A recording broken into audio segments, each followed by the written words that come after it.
Hey guys, good morning. आप लोग कैसे? आई होप आप लोग बहुत अच्छे होंगे, स्वस्थ होंगे, मस्त होंगे और अपनी स्टडी को कंटिन्यू कर रहे होंगे।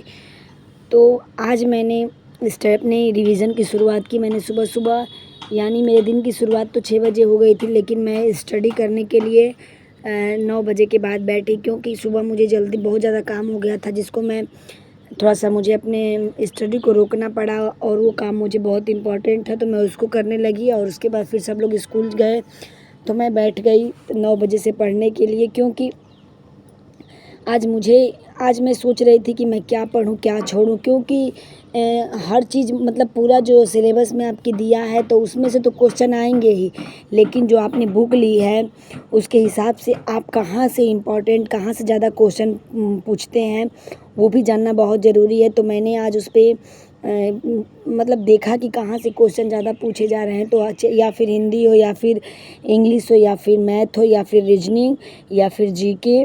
तो मैंने इस पे देखा कि मतलब कहाँ कहाँ से टॉपिक से क्वेश्चन ज़्यादा आ रहे हैं, तो मैंने उसको एक जगह नोट किया कि मतलब जैसे जियोग्राफी में क्या पूछ रहा है, इकोनॉमिक में क्या पूछ रहा है, हिस्ट्री में क्या पूछ रहा है। तो मैंने उन सब टॉपिक को एक जगह इकट्ठा किया और फिर मैं सोची कि अब मैं चल रही हूँ रिवीजन करने के लिए, क्योंकि मैंने एक बार पढ़ चुका है, अब मुझे रिवीजन करना है। तो मैं उस रिवीजन के लिए बैठी और मैंने जितना टॉपिक अपना नोट किया था, तो मैंने जो नोट्स बनाए हुए थे मैंने उससे उसको सोचा कि उसको पहले मिला लूँ कि कौन कौन से टॉपिक मुझसे छूट गए हैं और कौन कौन से नहीं छूटे हैं।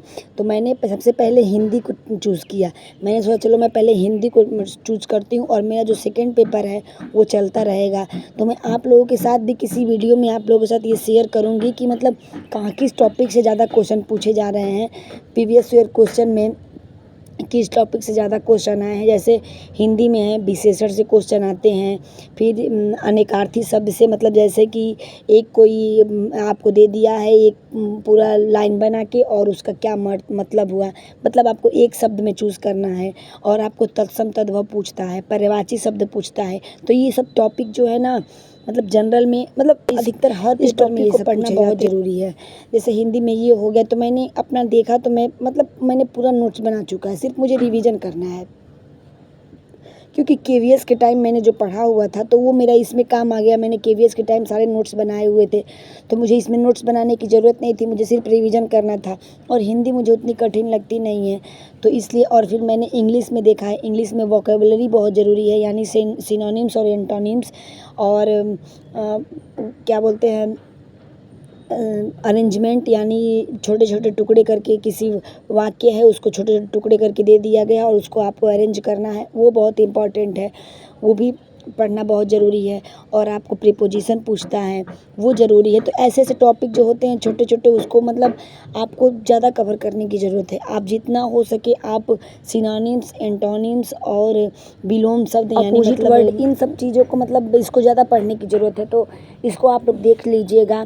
और उसके बाद फिर आता है हिंदी इंग्लिश हो गई, और फिर जियोग्राफी में आपको वर्ल्ड मैप देखना है, फिर आपको इंडियन मैप देखना है, और फिर उसके बाद नदियां हैं, पहाड़ हैं, पर्वत हैं, और जीके से आपको करंट अफेयर में मतलब अवार्ड्स हैं, ये सारी चीज़ें मतलब देखने की बहुत ज़रूरत है। इसमें से क्वेश्चन अधिकतर पूछे गए हैं पीछे वाले में, मतलब प्रीवियस ईयर क्वेश्चन में, तो आप इसको देख लीजिएगा। फिर इकोनॉमिक में है या फिर हिस्ट्री में है, तो हिस्ट्री में गांधी जी का मतलब जितना 1857 की क्रांति पूछता है, फिर गांधी युग पूछता है, मतलब गांधी जी ने कौन कौन से सत्याग्रह किए, ये सारे टॉपिक बहुत इंपॉर्टेंट है। इन सब टॉपिक को पढ़ना पड़ेगा, इसको ना चाह के भी, क्योंकि यहाँ से क्वेश्चन पूछे जाते हैं। तो जितने मूवमेंट हुए हैं वो सारी चीज़ें मतलब पूछी जाती है, तो इन सबको आप लोग एक बार देख लीजिएगा, क्योंकि बहुत इंपॉर्टेंट है ये सारी चीज़ें। और और जैसे अब बच गया क्या है, रीजनिंग है, तो रीजनिंग और मैथ में आप लोग प्रीवियस ईयर क्वेश्चन को हल करिए, उससे समझ में आ जाएगा कि वो मतलब क्या चीज़ है। और मैंने अपनी स्टडी को कंप्लीट की, उसके बाद फिर मैं चली आई किचन में, और मैं अब सोच रही हूँ कि मैं 21 डेज़ का चैलेंज लूँगी। तो आप लोग भी कमेंट ज़रूर करिएगा कि मैं तो मतलब आप लोग भी मेरे साथ लेंगे कि नहीं लेंगे, क्योंकि आप लोग भी अगर चैलेंज लेते हैं, मैं बोलूँगी कि ऐसे आप लोग भी करेंगे तो आप लोगों की पढ़ाई अच्छी हो पाएगी। आप लोग का जितना मन करे उतने घंटे का आप चैलेंज लीजिएगा, मगर आप कुछ तो करिए, बिना कुछ किए सोचे सोचे कुछ नहीं हो जाता। अगर ऐसे होता तो सबको बैठे बैठाए नौकरी मिल जाती, को किसी को कुछ ज़्यादा मेहनत करने की ज़रूरत नहीं पड़ती। तो मेहनत तो करनी ही पड़ेगी, चाहे कुछ भी हो जाए।